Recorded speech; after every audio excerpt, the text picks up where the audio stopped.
दोस्तों, शायर ने ही कहा था कि ए जज्बे दिल गर में चाहूँ हर चीज़ मुकाबिल आ जाए, मंजिल के लिए दो गाम चलूँ और सामने मंजिल आ जाए।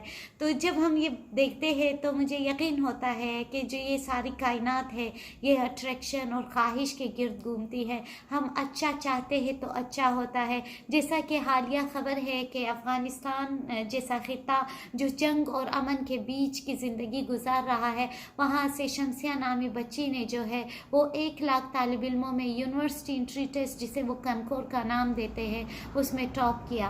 और हैरतनाक बात यह है कि ये बच्चे एक कारकुन के फैमिली से ताल्लुक़ रखते हैं और उनके वालिद एक मेहनतकश है जो शायद ज़िंदगी और बीच के दरमियान से जो है वो अपने बच्चों का रिस्क पूरा करते हैं। उन्होंने भी ये हिम्मत नहीं आ रही कि अपने बेटी को आला तालीम से रोके और उसके सारे रिसोर्सेज पूरे किए।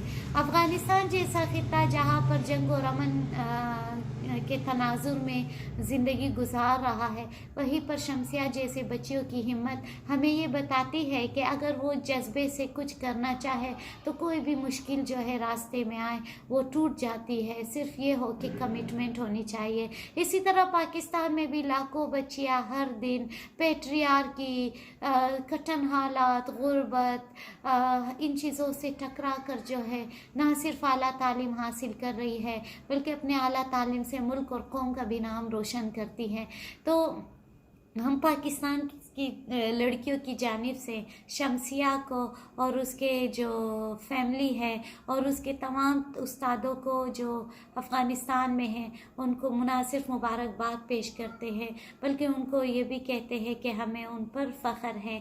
और तमाम वालिदैन से भी गुजारिश है कि अपनी बच्चियों पर एतमाद करें, उनको भी यकसा तालीम के मौक़े दें। चाहे पाकिस्तान है, अफ़गानिस्तान है, ये आपको कभी सर नहीं झुकाएंगे और आपको जो है हमेशा फ़ख्र से आपको ये एहसास दिलाएंगे कि वो जो है वो आपका नाम रोशन करेंगे। बहुत शुक्रिया।